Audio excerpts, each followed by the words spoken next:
نحمده ونستعينه ونستغفره ونؤمن به ونتوكل عليه ونعوذ بالله من شرور أنفسنا ومن سيئات أعمالنا من يهده الله فلا مضل له ومن يضلله فلا هادي له ونشهد أن لا إله إلا الله وحده لا شريك له ونشهد أن سيدنا ونبينا مولانا محمدا عبده ورسوله أرسله الله بالحق بشيرا ونذيرا وداعيا إلى الله بإذنه وسراجا منيرا أما بعد فقد قال الله تعالى في كلامه القديم أعوذ بالله من الشيطان الرجيم بسم الله الرحمن الرحيم وإن تصبك مصيبة يقولوا قد أخذنا أمرنا من قبل ويتولوا وهم فرحون قل لن يصيبنا إلا ما كتب الله لنا هو مولانا وعلى الله فليتوكل المؤمنون قل هل تربصون بنا إلا إحدى الحسنيين ونحن نتربص بكم أن يصيبكم الله بعذاب من عنده أو بأيدينا فتربصوا إنا معكم متربصون قل أنفقوا طوعا أو كرها لن يتقبل منكم إنكم كنتم قوما فاسقين وما منعهم أن تقبل منهم نفقاتهم إلا أنهم كفروا بالله وبرسوله ولا يأتون الصلاة إلا وهم كسالى ولا ينفقون إلا وهم كارهون صدق الله العظيم. கண்ணியத்திற்குரிய பெரியோர்களே சகோதரர்களே, அல்லாஹ் தஆலாவுடைய பேரருளால் 643வது வாரமாக தஃப்சீருடைய இந்த தொடர் பயான் இப்பொழுது ஆரம்பிக்கப்படுகிறது. சூரத்து தௌபா என்ற அத்தியாயத்தின் 49 ஆயத்துகள் இதற்கு முன்னால் விளக்கம் சொல்லப்பட்டிருக்கின்றன. அடுத்து இங்கே சொல்லுகின்றான், அந்த முனாஃபிகீன்கள் உங்களுக்கு ஏதாவது ஒரு நல்ல செய்தி ஏற்பட்டால் அதனால் அவர்களுக்கு வருத்தம் ஏற்படும், கவலை ஏற்படும். உங்களுக்கு ஏதாவது துன்பம் ஏற்பட்டால் அவர்கள் இப்படி சொல்லுவார்கள், அவர்களுக்கு ஏற்பட்ட அந்த துன்பத்திலிருந்து நாங்கள் தப்பித்துக் கொண்டோம், நாங்கள் முன்ஜாக்கிரதையாக இருந்து அந்த மாதிரி மூமின்களுக்கு ஏற்பட்ட மாதிரி உள்ள துன்பத்தில் அகப்பட்டுக் கொள்ளாமல் இருந்தோம் என்பதாக மகிழ்ச்சி அடைந்து சொல்லிவிட்டு செல்லுவார்கள். இது முனாஃபிகீன்களுடைய தன்மை. அல்லாஹ் சொல்லுகின்றான், இன் துசிபுக ஹசனத்துன், நபியே உமக்கு ஒரு நன்மை ஏற்பட்டால், நல்ல நிலை ஏற்பட்டால், அதாவது போரிலே வெற்றி, முக்கியமாக நன்மை என்பதற்கு இங்கே போரிலே வெற்றி ஏற்பட்டால், தசுஉஹும், அது அவர்களுக்கு வருத்தம் அளிக்கும், கவலை அளிக்கும். அந்த கவலைக்கு காரணம் அவர்கள் கொண்டிருக்கக்கூடிய பொறாமை, மூமின்களின் மீது கொண்டிருக்கக்கூடிய பொறாமையின் காரணமாக நல்ல நிலை ஏற்பட்டால் அதனால் அவர்கள் வருத்தப்படுவார்கள். வயின் துசிபுக முசீபத்துன், உங்களுக்கு ஏதாவது ஒரு துன்பம் ஏற்பட்டால், துன்பம் என்று சொன்னால் இந்த இடத்துல தோல்வி, ஒரு தோல்வி ஏற்பட்டால், யகூலு, அவர்கள் சொல்லுவார்கள், அது அஹத்னா அம்ரனா மின் கபுலு, நாங்கள் எங்களுடைய காரியத்தை இதற்கு முன்னாலேயே நன்றாக பிடித்துக் கொண்டோம். அதாவது நாங்கள் உங்களுடைய அவர்களுக்கு ஏற்பட்ட அந்த துன்பத்திலே அகப்பட்டுக் கொள்ளாமல் நாங்கள் முன்னமே ஆலோசனை செய்து போருக்கு செல்லாமல் இருந்து எங்களுடைய காரியத்திலே நாங்கள் பிடியாக இருந்து விட்டோம், ஆகவே நாங்கள் தப்பித்துக் கொண்டோம், அந்த துன்பத்தில் நாங்கள் அகப்படவில்லை என்பதாக பெருமையாக சொல்லிக் கொள்ளுவார்கள். வயின் துசிபுக முசீபத்துன் யகூலு கத் அஹத்னா அம்ரனா மின் கபுல், உங்களுக்கு ஏதாவது ஒரு துன்பம் ஏற்பட்டால், இங்கே ரசூலுல்லாஹி ஸல்லல்லாஹு அலைஹி வஸல்லம் அவர்களை குறித்து உமக்கு என்று சொல்லுவது ரசூலுல்லாஹி ஸல்லல்லாஹு அலைஹி வஸல்லம் அவர்களை மட்டும் குறிப்பதல்ல, பொதுவாக மூமின்கள் அனைவருக்குமே சொல்லப்படக்கூடிய விஷயம். உங்களுக்கு ஏதாவது ஒரு துன்பம் ஏற்பட்டால் எங்களுடைய காரியத்தை இதற்கு முன்னதாகவே நாங்கள் பிடித்துக் கொண்டோம், சரியாக ஆக்கிக் கொண்டோம், அதாவது போருக்கு செல்லாமல் வீட்டிலேயே இருந்து ஊரிலேயே இருந்து அந்த துன்பத்தில் அகப்படாமல் நாங்கள் இருந்து விட்டோம் என்று சொல்லுவார்கள். வயதவல்லௌன வஹும் ஃபரிஹூன், நீங்கள் போருக்கு போய்விட்டு வந்து அதில் ஏதாவது தோல்வி நிலை ஏற்பட்டு விட்டால் உங்களிடத்தில் வந்து பேசுவார்கள். அப்பொழுது இந்த விஷயத்தை சொல்லிவிட்டு அவர்கள் உங்களிடத்திலிருந்து விடை பெற்று செல்லுவார்கள். மகிழ்ச்சி உள்ளவர்களாக செல்லுவார்கள். உங்களுக்கு ஏற்பட்ட துன்பம், தோல்வி அது அவர்களுக்கு மகிழ்ச்சியை தரும், சந்தோஷத்தை தரும். மகிழ்ச்சி அடைந்தவர்களாக இருக்கும் நிலைமையில் அவர்கள் உங்களை விட்டு பிரிந்து செல்லுவார்கள் என்றும் அல்லாஹ் தஆலா குறிப்பிடுகின்றான். பொதுவாக ஒரு மூமினான மனிதருக்கு இருக்க வேண்டிய பண்புகள், அஹ்லாக், குணங்கள் இருக்கின்றனவே, அதற்கு மாறுபட்ட நிலை அந்த முனாஃபிகீன்களிடத்தில் இருக்கின்றன என்பதை அல்லாஹ் குறிப்பிடுகின்றான். மூமினானவர்களுக்கு இருக்க வேண்டிய குணம் என்ன? ஒரு மூமினான மனிதருக்கு நன்மை ஏற்பட்டால் அடுத்த மூமினான மனிதருக்கு மகிழ்ச்சி ஏற்பட வேண்டும். இது ஈமானுடைய தன்மை. ஒரு மூமினான மனிதருக்கு துன்பம் ஏற்பட்டால் இவருக்கு கவலை ஏற்பட வேண்டும். என்னுடைய சகோதரர் ஒருவருக்கு நன்மை ஏற்பட்டது, ஆகவே அது எனக்கு மகிழ்ச்சி தரக்கூடியது. சாதாரணமாக சொல்லுவார்கள், வாய்மொழியிலே சொல்லிக் கொள்வார்கள். ஆனால் உண்மையிலேயே ஈமான் இருந்தால் கல்பு சம்பந்தப்பட்ட நிலையிலே அவர் இந்த தன்மையை ஏற்றுக்கொள்ள வேண்டும். உங்களுக்கு ஏற்பட்ட மகிழ்ச்சி எனக்கு ஏற்பட்டது, உங்களுக்கு ஏற்பட்ட துன்பம் எனக்கு ஏற்பட்டது என்று சொல்லுகின்றோம். ஆனால் உண்மையிலேயே மூமினான மனிதர்கள் இப்படித்தான் இருக்க வேண்டும் என்பதை வேறு ஹதீஸ்களின் மூலமாக ரசூலுல்லாஹி ஸல்லல்லாஹு அலைஹி வஸல்லம் சொல்லித் தருகின்றார்கள். இங்கே அதற்கு நேர் மாறாக துன்பம் ஏற்பட்டால் அவர்கள் மகிழ்ச்சி அடைவார்கள், உங்களுக்கு ஏதாவது சந்தோஷம் ஏற்பட்டால் அவங்களுக்கு கவலை அடைவார்கள். இது முனாஃபிகீன்களுடைய தன்மை என்று அல்லாஹ் குறிப்பிடுகின்றான். அடுத்த ஒரு விஷயத்தை அல்லாஹ் சொல்லுகின்றான். குல், நபியே நீங்கள் சொல்லிவிடுங்கள், லன் யுஸீபனா இல்லா மா கதபல்லாஹு லனா, அல்லாஹ் தஆலா எங்களுக்கு, லன் யுஸீபனா எங்களுக்கு எதுவும் ஏற்படாது, இல்லா மா கதபல்லாஹு லனா அல்லாஹ் எங்களுக்கு எதை ஏற்படுத்தினானோ விதித்தானோ அதை தவிர வேறு எதுவுமே ஏற்படாது என்று சொல்லிவிடுங்கள். ஹுவ மௌலானா அவன்தான் எங்களுடைய எஜமான், வ அலல்லாஹி ஃபல்யதவக்கல் முஃமினூன் அல்லாஹ்வின் மீதுதான் மூமின்கள் நம்பிக்கை வைக்க வேண்டும் என்பதையும் அல்லாஹ் குறிப்பிடுகின்றார். அவங்க முனாஃபிகீன்கள் சொல்றாங்க, நன்மை ஏற்பட்டது, தீமை ஏற்பட்டது, நன்மை ஏற்பட்டால் அவங்க கவலை அடைகிறார்கள், தீமை ஏற்பட்டால் சந்தோஷப்படுறாங்க. அப்படிங்கிற விஷயம் எல்லாம் இடையில உள்ளதுதான். அசல் விஷயம் என்னன்னு கேட்டா, எதுவெல்லாம் மனிதர்களுக்கு ஏற்படுகின்றதோ அதுவெல்லாம் அல்லாஹ்வின் புறத்திலிருந்து ஏற்படுவதுதான். அல்லாஹ் தான் அதை செய்கின்றான், நடத்தாட்டுகின்றான். அல்லாஹ்வை தவிர வேறு எதுவும் யாரும் எதையும் செய்துவிட முடியாது. நன்மை ஏற்பட்டாலும் சரி, தீமை ஏற்பட்டாலும் சரி. அதை அல்லாஹ் தஆலா சொல்லுகின்றான் இங்கே ரசூலுல்லாஹி ஸல்லல்லாஹு அலைஹி வஸல்லம் அவர்களுக்கு. இது அவர்களுக்கு மட்டுமல்ல, பொதுவாக உலக மக்கள் அனைவருக்கும், மூமின்களுக்கு மட்டுமல்ல எல்லா மக்களுக்கும் சொல்லுகின்றான். லை யுஸீபனா எங்களை தொடாது, எங்களுக்கு ஏற்படாது, இல்லாமா கதபல்லாஹு லனா எங்களுக்கு அல்லாஹ் எதை விதித்தானோ எழுதி வைத்தானோ அதை தவிர வேறு எதுவுமே ஏற்படாது. எங்கே எழுதி வைத்தான்? லௌஹுல் மஹ்ஃபூல் என்று சொல்லப்பட்ட அந்த பலகையிலே எதையெல்லாம் அல்லாஹ் தஆலா எழுதி வைத்து விட்டானோ அது மட்டும்தான் ஏற்படும், அது அல்லாதது எதுவுமே ஏற்படாது என்று சொல்லிவிடுங்கள். இந்த நம்பிக்கை இருந்தால் மூமின்களிலே பெரும் பெரும் பிரச்சனைகள் எல்லாம் தீர்ந்துவிடும். எதுவெல்லாம் அல்லாஹ் எழுதி வைத்தானோ நிர்ணயம் செய்திருக்கின்றானோ அதுதான் நடக்கும், இல்லையா? அப்படி சொல்றோம் நம்ம. ஆனா இங்க அல்லாஹ் தஆலா அதை தெளிவுபடுத்துகின்றான். மூமினாக இருக்கக்கூடிய ஒவ்வொரு மனிதரும் இதை சிந்தித்து பார்க்க வேண்டும் என்பதையும் அல்லாஹ் குறிப்பிடுகிறார். அதனால்தான் குல், நபியை நீங்கள் பிரகடனப்படுத்தி சொல்லிவிடுங்கள் என்பதாக சொல்லுகின்றார். உலக மக்கள் அனைவருக்கும் இதை சொல்லிவிடுங்கள், பிரகடனப்படுத்தி விடுங்கள். ஏனென்னா ஹுவ மௌலானா அவன் தான் எங்களுக்கு எஜமான், அல்லாஹுதான். அவன் எதை விதித்தானோ அது மட்டுமே ஏற்படும், அது அல்லாது எதுவுமே ஏற்படாது. வ அலல்லாஹி ஃபல்யதவக்கல் மூமினாக இருந்தால் அல்லாஹ் மீதுதான் நம்பிக்கை வைக்க வேண்டும். பாருங்க, நம்பிக்கை வைக்க வேண்டும் அப்படின்னு சொல்லக்கூடிய அந்த வாசகத்திலேயே அல்லாஹ்வின் மீது வ அலல்லாஹி இதனுடைய அமைப்பு எப்படி இருக்குன்னா, ஃபல்யதவக்கலில் முஃமினூன அலல்லாஹ் அப்படி இருக்கணும். அல்லாஹ்வின் மீது மூமின்கள் நம்பிக்கை வைக்க வேண்டும். இந்த அலல்லாஹ் என்று முந்தி ஆரம்பத்திலே அல்லாஹ் தஆலா சொன்னதின் காரணமாக அல்லாஹ்வின் மீது தான் நம்பிக்கை வைக்க வேண்டும், அல்லாத பொருளின் மீது நம்பிக்கை வைக்க கூடாது என்பதையும் அல்லாஹ் தஆலா தெரியப்படுத்துகின்றான். நிறைய சொல்லியிருக்க முன்னால் உள்ள ஆயத்துகள்ல பல தடவை இந்த விஷயங்கள் வந்திருக்கு. அதாவது அல்லாஹ் எதை எழுதி வைத்து விட்டானோ அது கண்டிப்பாக நடக்கும், அல்லாஹ் எதை ஏற்படுத்தவில்லையோ அது கண்டிப்பாக நடக்காது.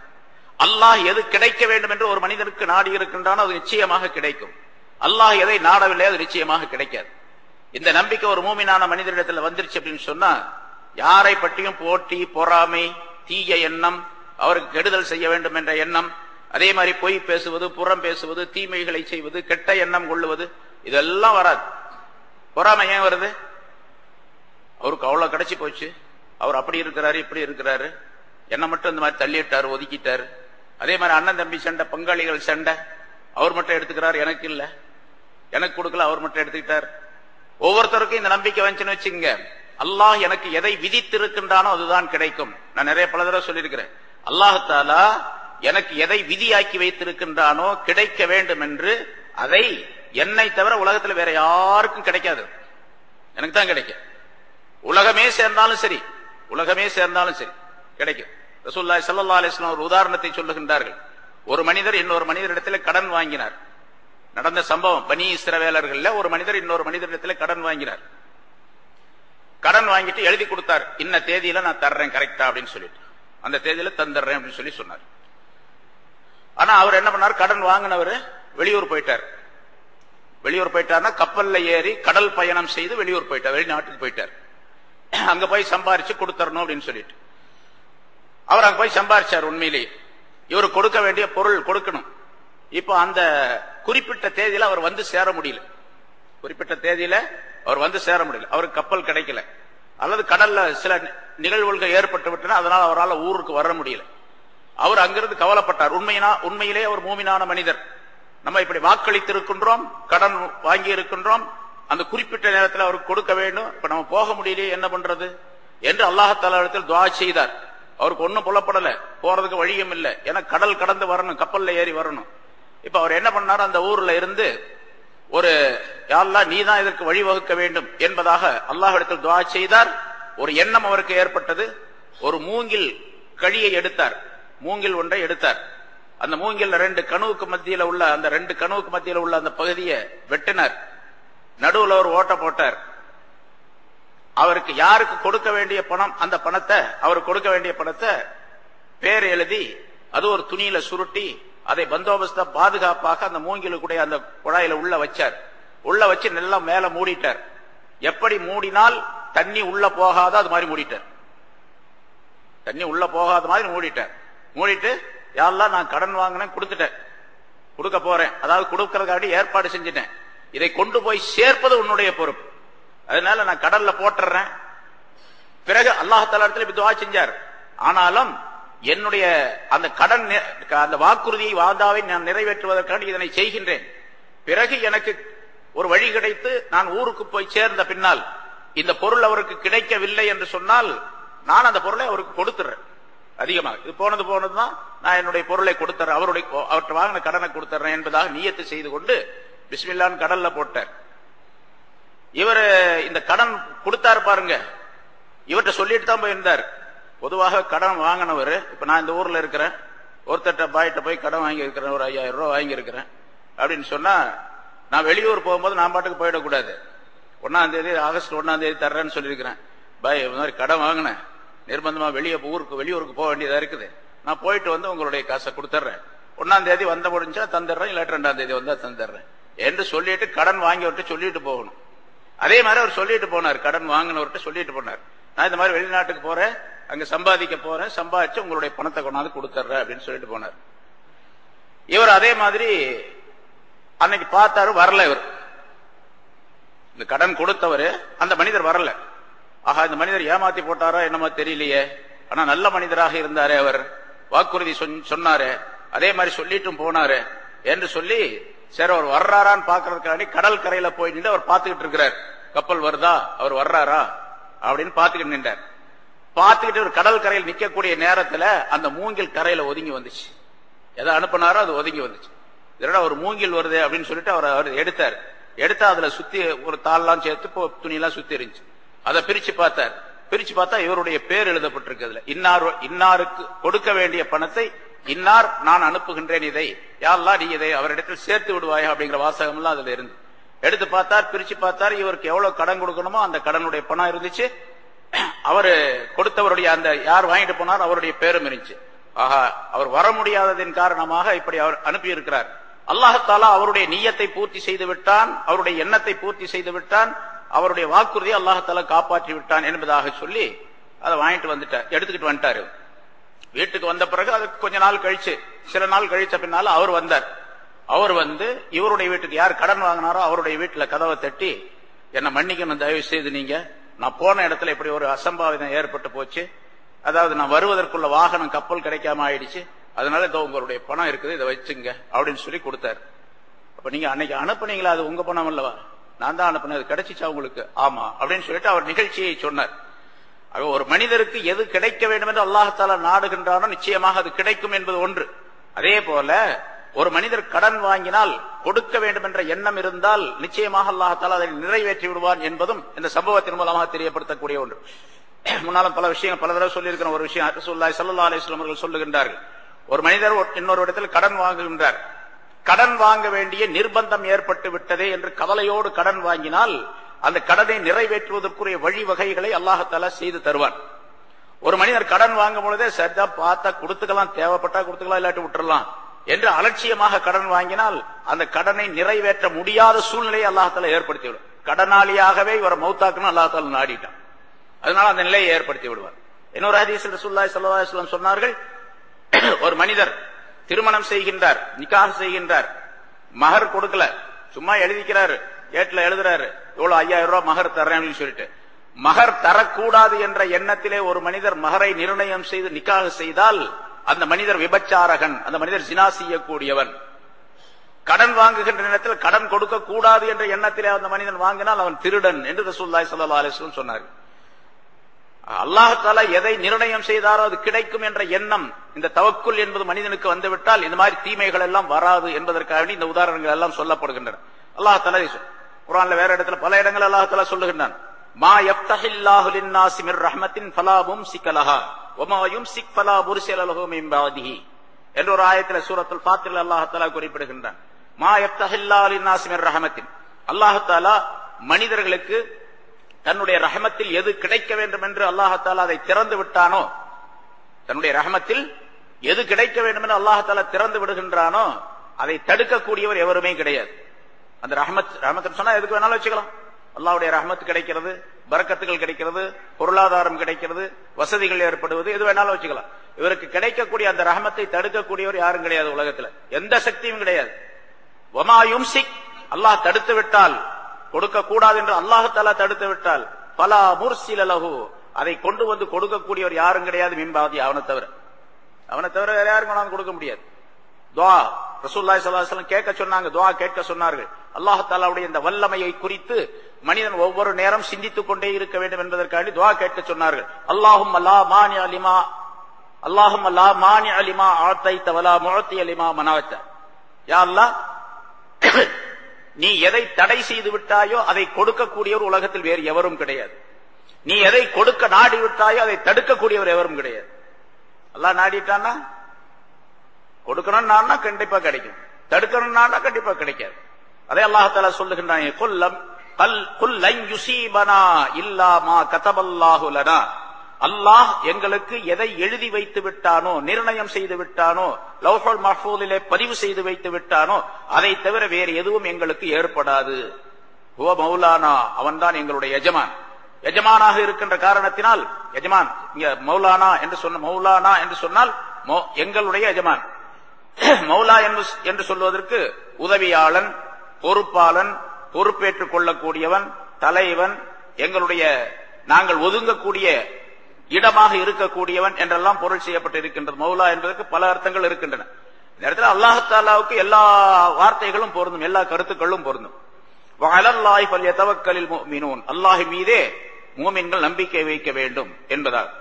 தவக்குல் அப்படின்னு சொன்னா என்ன அர்த்தம், நிறைய முன்னாலே சொல்லி இருக்கிறோம். தவக்குல் அப்படின்னா தஃவீதுல் அம்ரி இலல்லாஹ், தன்னுடைய காரியங்கள் அனைத்தையும் அல்லாஹ் தஆலாவிடத்தில் ஒப்படைத்து விடுவது.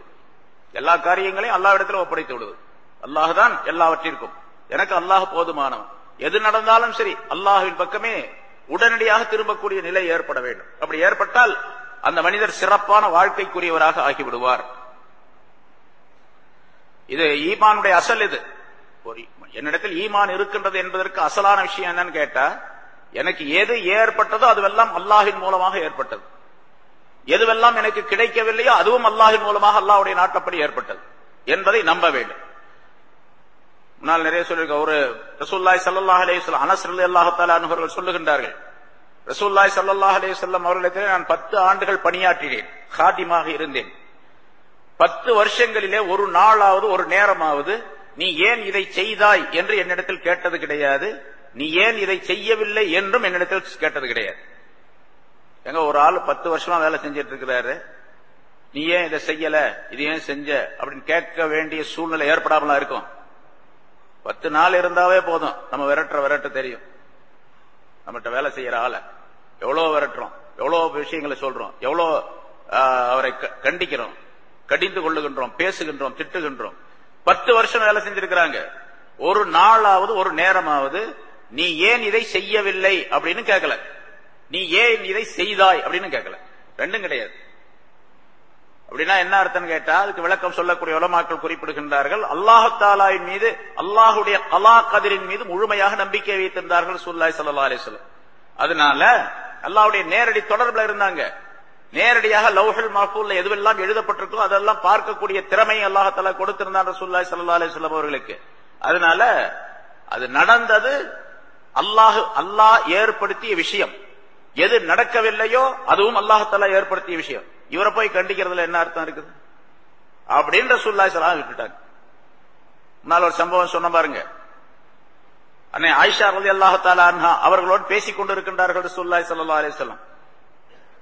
அப்ப இன்னொரு மனைவி, ரசூலுல்லாஹ்வுடைய இன்னொரு மனைவி சஃபியா என்று நினைக்கின்றேன், அவங்க ஏதோ ஒரு பதார்த்தம், ஒரு தின்பண்டம் ஒன்றை செஞ்சு ஒரு பாத்திரத்துல வச்சு கொடுத்தாங்க, கொண்டு போய் ரசூலுல்லாஹ்ட்ட கொடுத்துட்டு வா அப்படின்னு சொல்லிட்டு. ஆயிஷா ரலியல்லாஹு தஆலா அன்ஹா அவர்கள் அதை பார்த்த உடனே அவங்களுக்கு ரோஷம் வந்துருச்சு.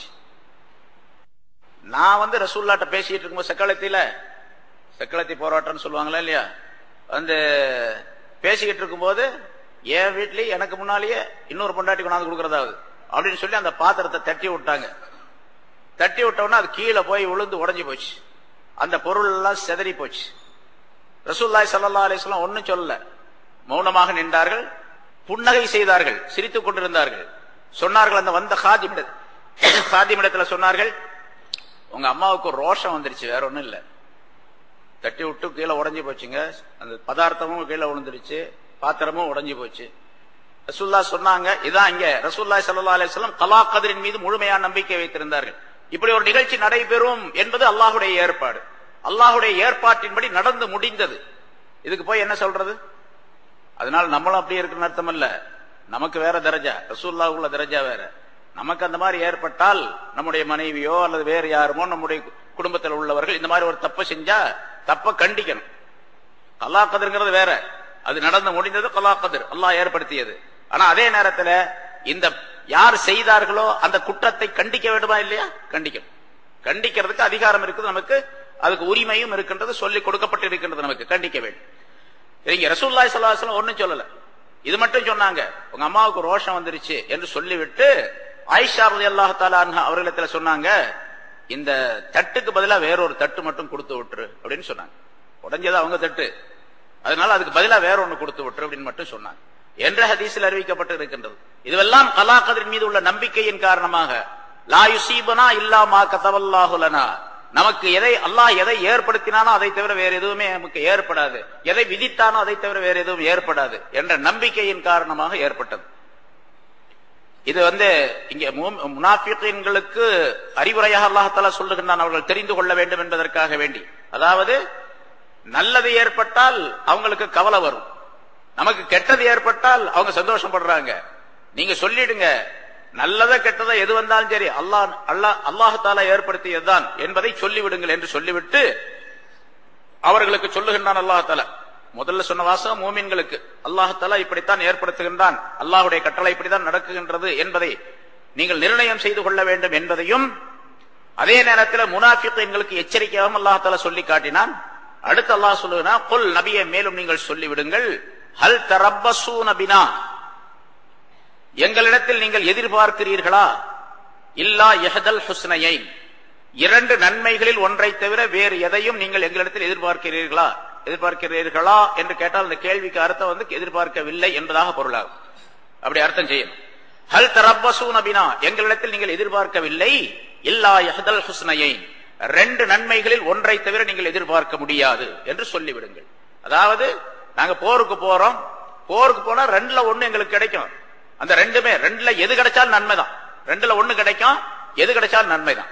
அதனால ஹுஸ்னையைன், 2 நன்மைகள் என்று அல்லாஹ் தஆலா சொல்லுகின்றான். ஒன்று வெற்றி கிடைக்கும், போருக்கு போயிட்டு வந்தா வெற்றி கிடைக்கும், எதிரிகளை வீழ்த்தி எதிரிகளை தோல்வியுறச் செய்து மூமின்களுக்கு வெற்றி கிடைத்தால் அதுவும் நன்மைதான்.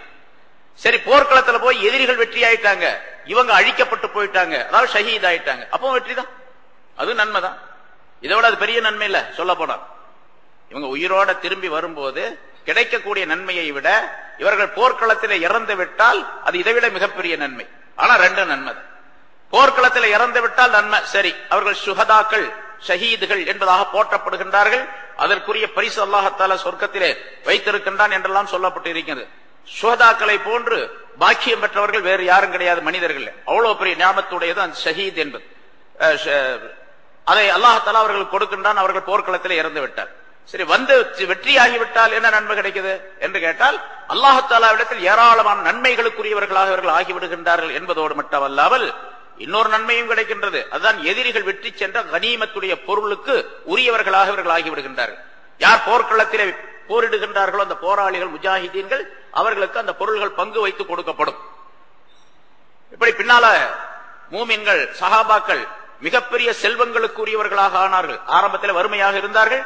போர் நடக்க நடக்க போர் எங்கெல்லாம் ஏற்பட்டதோ அங்கிருந்தெல்லாம் நிறைய பொருள்கள் வந்தன.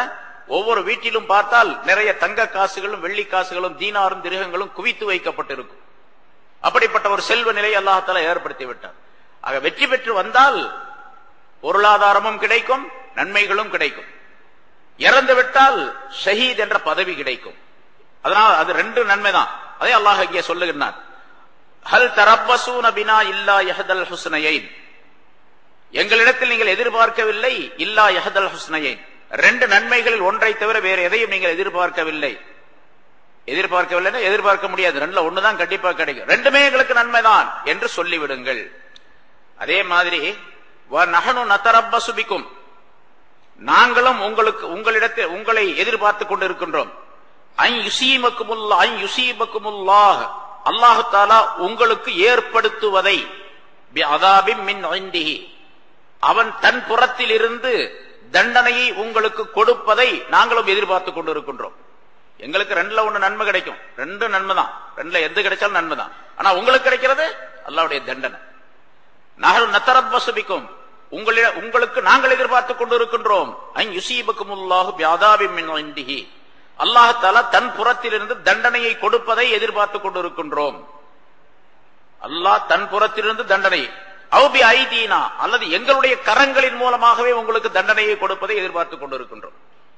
அல்லாஹ் தஆலா நேரடி தண்டனை கொடுக்கிறது அப்படின்னு சொன்னா அவங்களுக்கு ஏதாவது அழிவை கொடுத்து அல்லது வேறு ஏதாவது ஒரு சூழ்நிலையை ஏற்படுத்தி அவர்களுக்கு கியாமத்தினால ஆகிரத்துல தண்டனையை கொடுப்பான். எங்களுடைய கரத்தின் மூலமாகவே தண்டனையை கொடுப்பது என்று சொன்னால் எங்களுடைய கரங்களாலேயே எங்களுடைய வாள்களாலேயே உங்களை வெட்டி நாங்கள் அழித்து உங்களுக்கு ஒரு இழிவான நிலையை ஏற்படுத்துவோம். அப்போ உங்களுக்கு தண்டனை, அதுவும் உங்களுக்கு தண்டனை. ஏன்னா பாருங்க, ஒரு மூமினான மனிதர் போர்க்களத்திற்கு செல்லுகின்றார், போர்க்களத்திற்கு ஜிஹாதுக்கு செல்லுகின்றார். வெற்றி பெற்றாலும் நன்மை, தோல்வியுற்றாலும் நன்மை. வெற்றி பெற்றால் உலகத்தை சார்ந்த நன்மைகள் கிடைக்கும், அல்லாஹ் தஆலா இடத்தில் நன்மை பதிவு செய்யப்படுகின்றது, கனிமத்துடைய பொருள் கிடைத்து இவர்கள் உலகாதார பொருளாதாரம் உடையவர்களாகவும் ஆகிவிடுகின்றார்கள். சரி, ஷஹீத் ஆயிட்டாங்க, அப்பொழுது சுஹதாக்களுடைய பதவி அவர்களுக்கு உண்டு. வெற்றி பெற்றாலும் நன்மை, தோல்வியுற்றாலும் நன்மை. அதே போல ஒரு காபீரானவர் அந்த போர்க்களத்தில் இருக்கின்றார், மூமின்களுக்கு எதிராக போரிடுகின்றார் என்று சொன்னால் அவர் வெற்றி பெற்றாலும் தண்டனை, தோல்வி அடைந்தாலும் தண்டனை. மூமின்களை அழிச்சு மூமின்களை ஷஹீதாக்கி காபிர்கள் வெற்றி பெற்றாங்கன்னு வச்சுங்க, அவங்களுக்கு நன்மை கிடைக்குமா? அப்பவும் தோல்விதான், அவங்களுக்கு தண்டனை தான். ஏன்னா மூமின்களுக்கு எதிராக இவர்கள் சண்டையிட்டார்கள், போர் செய்தார்கள் என்ற காரணத்தால் தண்டனைக்குரியவர்களாக விடுகின்றார்கள். சரி, போர்க்களத்தில் மூமின்களால் தாக்கப்பட்டு அழிக்கப்பட்டார்கள், அப்பவும் நரகத்துக்கு போகணும். அதாவது மூமின்களுக்கு போர்க்களத்திலே தோல்வி ஏற்பட்டாலும் நன்மை, வெற்றி ஏற்பட்டாலும் அவர்கள் சொர்க்கத்திற்கு போவார்கள். காபிர்கள் போர்க்களத்திலே தோல்வி ஏற்பட்டாலும் அல்லது வெற்றி ஏற்பட்டாலும் நரகத்துக்கு போவாங்க. 2லையுமே நரகத்துக்கு தான் போவாங்க. உஹது போர்க்களத்திலே ரசூலுல்லாஹி ஸல்லல்லாஹு அலைஹி வஸல்லம் அவர்கள் சொல்ல சொன்னார்கள். அப்பாஸ் ரலியல்லாஹு தஆலா அவர்கள் சத்தமிட்டு சொன்னார்கள் அபூ சுஃபியானை பார்த்து என்பதாக வரலாறு முன்னாலே சொல்லப்பட்டு இருக்கின்றது.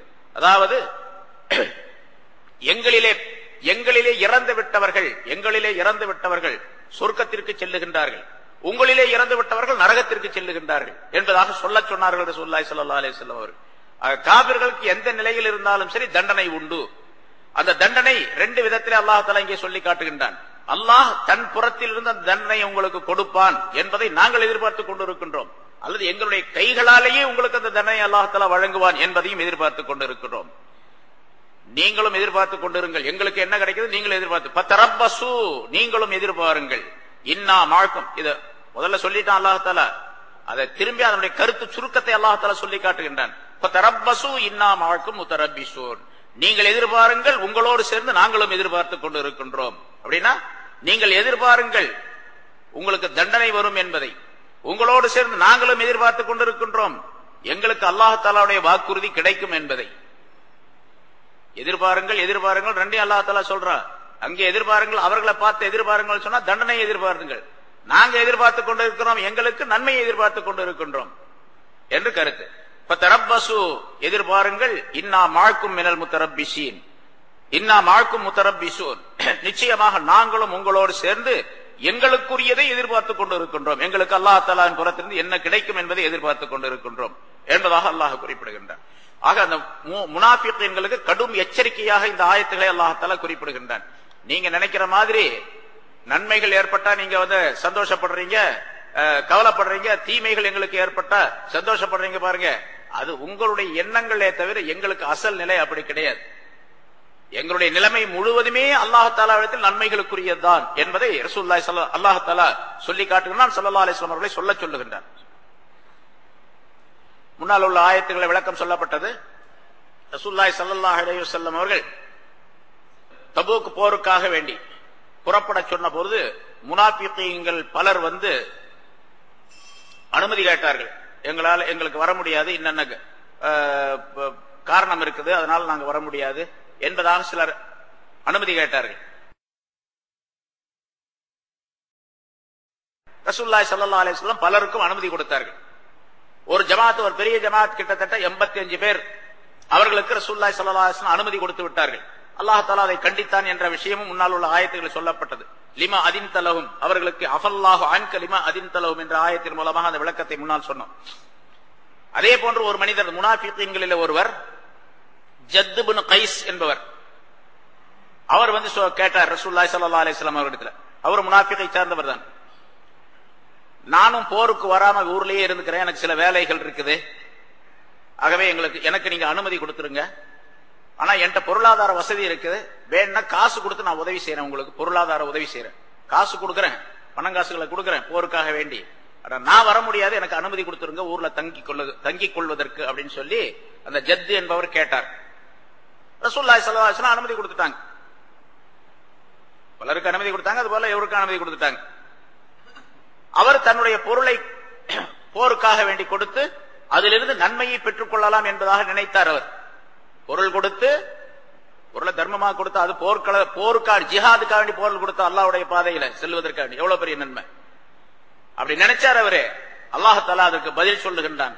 அந்த ஜத் இப்னு கைஸ் என்பவர் இப்படி சொன்னதற்காக வேண்டி நான் என்னுடைய பணத்தை தருகின்றேன், காசு பணங்களை தருகின்றேன், நான் வர முடியாது என்று சொன்னதின் காரணமாக அல்லாஹ் சொல்லுகிறான், குல், நபியை நீங்கள் சொல்லிவிடுங்கள், அன்ஃபிகு தவ்அன் அவ் கர்ஹன், நீங்கள் விருப்பப்பட்டோ விருப்பப்படாமலோ, அதாவது வழிபட்டு ரசூல் சொல்லுவதற்கு வழிபட்டோ அல்லது கர்ஹன் நிர்பந்தமாகவோ நீங்கள் செலவு செய்யுங்கள். எப்படி வேணாலும் செலவு செய்யுங்க, மனமு செலவு செய்தாலும் சரி, ஆனா மனசுல ரொம்ப கவலையோடு செலவு செய்தாலும் சரி, எப்படி செலவு செய்தாலும் சரி, லன் யுதகப்பல மின்கும், உங்களிலிருந்து ஒப்புக்கொள்ளப்பட மாட்டாது. நீங்க கொடுக்கிற அந்த தர்மம் அதை நான் ஒத்துக்க மாட்டேன், அல்லாஹ் சொல்றான். லன் யுதகப்பல மின்கும், உங்களிலிருந்து ஏற்றுக்கொள்ளப்பட மாட்டாது. ஏன்னு கேட்டா அவர் கொடுக்கறதே எதுக்காக வேண்டி கொடுக்கிறாரு?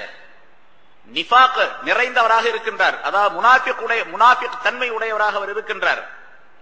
அல்லாஹ்வுடைய மார்க்கம் வளர வேண்டும், ஓங்க வேண்டும் என்பதற்காக அவர் கொடுக்கல, தாம் போகாம இருக்கிறதுக்கு ஒரு தற்காப்புக்காக வேண்டி அந்த பணத்தை கொடுக்கிறார். அசல்ல ஈமான் இவரிடத்தில் நிரப்பமாக இல்லை. அந்த ஈமான் இல்லாததின் காரணமாக இவருடைய பொருளுக்கு வேல்யூஷன் இல்லை, அல்லாஹ் தஆலா இடத்தில் மதிப்பு கிடையாது. அதே அல்லாஹ் சொல்லுகிறார், அன்ஃபிகு தவ்அன் அவ் கர்ஹன், மனமுவந்தோ நிர்பந்தமாகவோ எப்படி வேண்டுமானாலும் நீங்கள் செலவு செய்யுங்கள். லன் யுதகப்பல மின்கும், உங்களிடத்திலிருந்து அது ஏற்றுக்கொள்ளப்பட மாட்டாது. இன்னக்கும் குன்தும் கௌமன் ஃபாசிகீன், ஏனென்று சொன்னால் அது காரணம் சொன்னால் அல்லாஹ் தஆலா, நிச்சயமா நீங்கள் காபிர்களான கூட்டமாக இருக்கின்றீர்கள். அல்லாஹ்வையும் ரசூலையும் அவனுடைய சட்டங்களை நிராகரிக்கக்கூடிய கூட்டங்களாக இருக்கின்றீர்கள். பாசிக் என்று சொன்னால் பாவி என்று அர்த்தம், பாவம் செய்யக்கூடியவன்னு அர்த்தம். இந்த இடத்துல காபிர்னு அர்த்தம். இன்னும் சொல்ல போனா முனாஃபிகீன்களில் உள்ளவர்களாக நீங்கள் இருக்கின்றீர்கள். அதை வெளிப்படையாக அல்லாஹ் தஆலா சொல்லாமல் நீங்கள் காபிர்களில் உள்ளவர்களாக இருக்கின்றீர்கள் என்ற காரணத்தினால் உங்களிடத்திலிருந்து ஏற்றுக்கொள்ளப்பட மாட்டாது என்று அல்லாஹ் சொல்லுகிறான். இந்த கருத்து முன்னால் நிறைய ஆயத்துகள்ல வந்திருக்கு. அல்லாஹ் தஆலா நன்மையை ஒப்புக்கொள்வதாக இருந்தால் யாரிடத்தில் ஒப்புக்கொள்வான்? மூமின்களிடத்திலிருந்து தான் ஒப்புக்கொள்வான். நன்மையை அல்லாஹ் ஏற்றுக்கொள்வதற்கு ஈமான் ஷர்த், கட்டாயமான நிபந்தனை. ஈமான் இல்லாவிட்டால் அல்லாஹ் தஆலா அதை ஏற்றுக்கொள்ள மாட்டான். காபிர்களிடத்துல நிச்சயமா ஏற்றுக்கொள்ளப்பட மாட்டாது, அது எவ்வளவு பெரிய நன்மையாக இருந்தாலும் சரி. ஒரு காபிரானவர் நல்ல நன்மைகளை நிறைய செய்கின்றார், எல்லா தான தர்மங்களும் செய்கின்றார், அதாவது பொதுமக்களுக்கு தேவையான எல்லா தர்மங்களையும் செய்கின்றார் அப்படின்னு வச்சுங்க. பல கோடிக்கணக்கான ரூபாய் செலவு பண்ணி அவர் தர்மங்களை செய்கின்றார். அதன் காரணமாக மக்கள் நிறைய பலனடைகிறாங்க அப்படின்னு வச்சுங்க. அரசாங்கத்தின் மூலமாக செய்யறாங்களா இல்லையா? ஒரு கிலோ 2 ரூபாய்க்கு கொடுக்குறாங்க. இன்னைக்கு முட்டை கொடுத்தாங்க, நேற்று பார்த்தா முட்டை சாப்பிட்டு பசங்க எல்லாம் முட்டை சாப்பிட்டுக்கிட்டு பேப்பர்ல உட்கார்ந்து இருக்கானுங்க. என்ன, வாரத்துக்கு 2 முட்டை சாப்பிட்டா போதும். அவர் சொல்றார், முட்டை சாப்பிட்டா சத்து வரும், சத்து வந்தா அறிவு வேலை செய்யும், அறிவு வேலை செஞ்சா நல்லா படிப்பான் பையன், அதனால முட்டை கொடுக்குறோம் அப்படின்னு சொல்றாரு. சரி, இந்த மாதிரி தர்மம் செஞ்சா நிறைய நன்மை கிடைக்கும். அது மாதிரி ஏழை எளியவர்களுக்கெல்லாம் நிறைய தர்மம் செய்யறார் ஒரு காபிரான மனிதர், நிராகரிக்கக்கூடிய ஒரு மனிதர் செய்யறார் என்று சொன்னால், அதே போல அந்த காபிரானவர் தன்னுடைய உறவு முறைகளை சேர்ந்து வாழுகின்றார். அண்ணன் தம்பியோடு ரொம்ப உறவா இருக்கிறார். சாதாரணமாக சொல்றோம், முஸ்லிம்கள்ல சில பேர் பங்காளிகளோட சண்டை, அண்ணன் தம்பியோட சண்டை, உறவினர்களோட சண்டை, இன்னும் சொல்ல போனா பெற்றோரோடு தாய் தாப்பனோடு சண்டை. தாய் தாப்பனோட பேசுறதே கிடையாது, எங்க அம்மாவோட பேசுறதே இல்ல, எங்க அத்தாவோட பேசுறதே கிடையாது என்று சொல்லக்கூடியவர்களா நிறைய பேர் இருக்கிறாங்க. எங்க அண்ணன் இருக்காரு, அவரு மௌத்தானா கூட அவர் வந்து பார்க்க கூடாது அப்படின்னு சொல்ற ஆளுகளும் இருக்கிறாங்க. எப்படி எல்லாம் இருக்கிறாங்க, உங்க பாய்மார்கள் எப்படி எல்லாம் இருக்காங்க, எங்கள பாருங்க எவ்வளவு ஒற்றுமையா இருக்கிறோம் அப்படின்னு சொல்லி மற்ற கோமுகள் சொல்றாங்க. அப்ப உறவினர்களை சேர்ந்து வாழக்கூடிய தன்மை எங்களிடத்தில் இருக்கின்றது, உங்களிடத்தில் அது இல்ல. ஆதரிக்கக்கூடிய தன்மை இருக்கின்றது, உங்களிடத்தில் அது இல்லை. நம்மளே சொல்றோம் பாருங்க, அந்த சமூகத்தார்கள் இன்னென்ன சமூகத்தாருடைய பெயரை சொல்லி இன்னென்ன சமூகத்தார்கள் பாருங்க ஒற்றுமையா இருக்கிறாங்க, பலவிதமான உதவிகள் செய்யறாங்க, ஒருவருக்கொருவர் உதவி செய்து ஒருவர் வீழ்ச்சி அடைந்தால் அவரை தூக்கி விடுகின்றார்கள், அவர் மேலே வந்து விடுகின்றார் என்றெல்லாம் மற்றவர்களை பற்றி சொல்லிக் கொள்ளுகின்றோம் நாம்.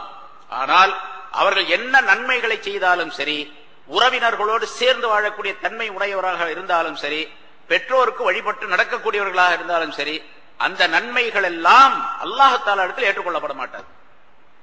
உலக வரைக்கும் சரி, உலகத்துல சொல்லுவாங்க அவரை அப்படித்தான், உலகத்தோடு அந்த நன்மைகள் முடிந்து விட்டன, சொல்லப்படுவதோடு சரி, அவரை பற்றி புகழுகின்றார்கள். புகழாரம் மனிதர்களால் சூட்டப்படுகின்றது, அல்லாஹ் தஆலா இடத்தில் கிடையாது அவர்களுக்கு என்பதை இந்த ஆயத்து நமக்கு தெளிவுபடுத்துகின்றது. அதே போன்று ஹஜ்ரத் ஆயிஷா ரலியல்லாஹு தஆலா அன்ஹா அவர்கள் ஒரு தடவை ரசூலுல்லாஹி ஸல்லல்லாஹு அலைஹி வஸல்லம் அவர்களிடத்தில் கேட்டாங்க, இப்னு ஜுத்ஆன் என்று ஒருவர் இருந்தார். அரபு நாட்டில் அந்த காலத்துல அந்த நேரத்தில் ஒருவர் இருந்தார், அவர் இறந்துட்டார். அவர் அதாவது ஈமான் கொள்ளாமலே இறந்துட்டார், ஈமான் கொள்றதுக்கு அந்த காலத்துக்கு முந்தைய இறந்துட்டார். ஆயிஷா நாய் கேட்கிறாங்க, அந்த இப்னு ஜுத்ஆன் இருக்காரு, அவர் யஸிலுர் ரஹ்ம, உறவினர்களை சேர்ந்து வாழ்ந்தார், வயுத்இமுல் மிஸ்கீன், ஏழை எளியவர்களுக்கு உணவு வழங்கி கொண்டிருந்தார், இப்படி எல்லாம் பல நன்மையான காரியங்களை செய்து கொண்டிருந்தார். ஃபஹல் ஸாலிக நாஃபிஉஹு, இந்த விஷயம் அவருக்கு நன்மை தருமா அப்படின்னு கேட்டாங்க. இவர் இந்த மாதிரி நன்மை, இப்ப நம்ம சொன்ன அது மாதிரி எல்லா நன்மைகளையும் செஞ்சிருக்காரு, அது அவருக்கு பலன் தருமா அப்படின்னு கேட்டாங்க. ரசூலுல்லாஹி ஸல்லல்லாஹு அலைஹி வஸல்லம் சொன்னார்கள், லா யன்ஃபஉஹு இன்னஹு லம் யகுல் யௌமன் ரப்பிக்ஃபிர் லீ ஹதீஅதி யௌமத்தீன், அவருக்கு அவருடைய அந்த நன்மைகள் எதுவுமே பலன் தராது. ஏனென்று சொன்னால் அவர் ஒரு நாளாவது இப்படி சொல்லவே இல்லை, ரப்பிக்ஃபிர் லீ, என்னுடைய ரப்பே என்னை மன்னித்து விடுவாயாக, என்னுடைய பாவங்களை மன்னித்து விடுவாயாக, கியாமத் நாளிலே கேள்வி கணக்கு கேட்கப்படக்கூடிய நாளிலே என்னுடைய பாவங்களை நீ மன்னித்து விடுவாயாக என்று அவர் சொல்லவே இல்லை. அதனால் அவருக்கு அந்த நன்மைகள் ஏற்றுக்கொள்ளப்பட மாட்டாது என்று சொன்னார், பலன் தராது என்பதாக சொன்னார். அதாவது என்னுடைய நன்மை கியாமத் நாளிலே என்னுடைய பாவங்களை நீ மன்னித்து விடுவாயாக என்று கேட்கவில்லை அப்படின்னு சொன்னா அவர் ஈமான் கொள்ளவில்லைன்னு அர்த்தம். இப்படி கேட்கறதா ஈமான் இருந்தா தான் அப்படி கேட்பாரு.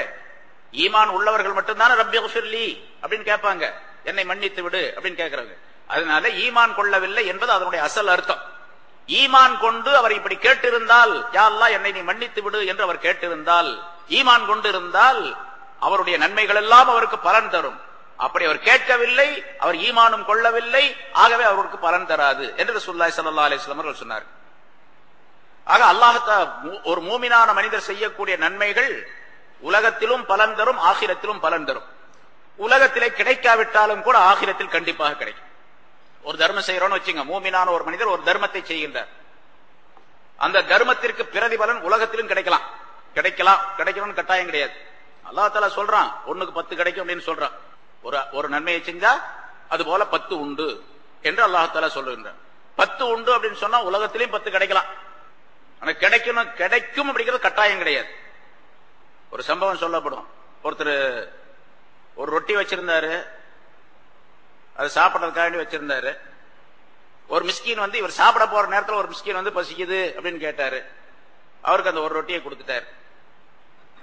கொடுத்த பின்னால கொஞ்ச நேரத்துல வேறொரு ஆள் வந்து யாரோ வந்து கதவை தட்டினாங்க. இவர் பட்னியா, சரி பரவாயில்ல, பசியா இருந்துக்கோம் பட்னியா இருந்துக்கோன்னு சொல்லிட்டு இருந்துட்டார். மிஸ்கின்கள் கேட்டவங்களும் கொடுத்துட்டோம், அது நன்மைதானே அப்படின்னு சொல்லிட்டு கொடுத்துட்டார்.